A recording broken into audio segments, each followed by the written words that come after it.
पहले दोस्त के साथ दिहाड़ी लगाई, फिर दोस्तों ने ही उसे किडनैप कर लिया, फिर बेरहमी से मारा और फिर खेत में जाकर दफना दिया। 20 दिन बाद मिट्टी खोदकर गड्ढे से निकाला गया और अब करीब 3 हफ्ते बाद एक साथी पकड़ा गया है। देखिए, ये है वो सनकी साथी जिसने शिमला में कांड किया था। साथियों के साथ मिलकर अपने ही साथी की हत्या कर उसे खेत में ले जाकर दबा दिया था और फिर फरार हो गए। ये कांड होली वाली रात को हुआ था। दुनिया रंगों में रंगी थी और इधर खून की होली खेली जा रही थी। उसे गंदी दोस्ती और गलत संगत ने मरवा दिया। कुछ उसकी किस्मत खराब थी और बाकी काम इन साथियों ने खत्म किया। ये लोग अपने आप को बहुत शातिर समझ रहे थे कि पकड़े नहीं जाएंगे, लेकिन पुलिस ने पहले इनका कारनामा पकड़ा, खेत में जाकर डेड बॉडी ढूंढी और अब इन तक भी पहुंच गई है। इसे हजारों किलोमीटर दूर बिहार से खींच लाई। एक पकड़ा गया है और 2 के पीछे अभी भी पुलिस लगी हुई है।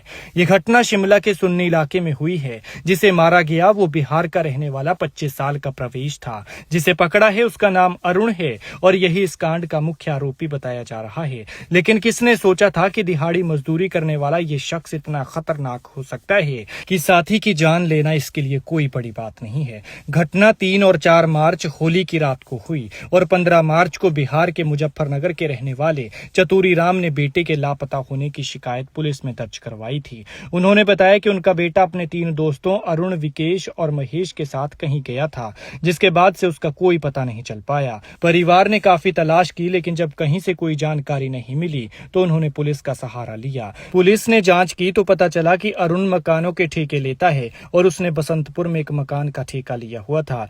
दोनों एक ही मकान में किराए के घर पर ही रहते थे। इसके बाद पुलिस की जांच में कई बातें सामने आई और कई खुलासे हुए। पुलिस टीम ने बसंतपुर में दबिश दी, लेकिन इनका किराए का वो कमरा खाली मिला जिसमें अरुण और प्रवेश रहते थे। इसके बाद पुलिस ने कमरे को सील कर दी और आसपास लगे सीसीटीवी कैमरों की फुटेज खंगालनी शुरू की और आखिरकार जांच में यह साफ हो गया कि प्रवेश को उसके ही 3 दोस्तों अरुण, विकेश और महेश ने मिलकर अगवा किया है। इसी बीच रविवार को सुन्नी रोड पर झाड़ियों में एक संदिग्ध बोरा और कंबल बरामद हुआ। जब पुलिस ने आसपास जांच की तो थोड़ी दूरी पर खेत के कोने में ताजी खोदी हुई मिट्टी दिखाई दी। इससे पुलिस का शक और गहरा गया। इसके बाद पुलिस ने यहां पर खुदाई करवाई तो गड्ढे से प्रवेश का शव बरामद हुआ। शव की पहचान मकान मालिक और स्थानीय निवासियों ने की। यह दृश्य देखकर मौके पर मौजूद लोग दंग रह गए और पूरे इलाके में डर और गम का माहौल बन गया। बताया जा रहा है कि इस वारदात में शामिल आरोपी अरुण, जो ठेकेदारी का काम करता है, विकेश और महेश घटना के बाद से ही फरार थे। लेकिन अब अरुण को बिहार से पकड़ लिया गया है, जबकि 2 की तलाश जारी है। लेकिन अभी तक ये पता नहीं चल पाया है कि आखिर इस घटना के पीछे की वजह क्या है। जो हर पल साथ रहते थे, आखिर क्यों वो एक दूसरे की जान के दुश्मन बन गए।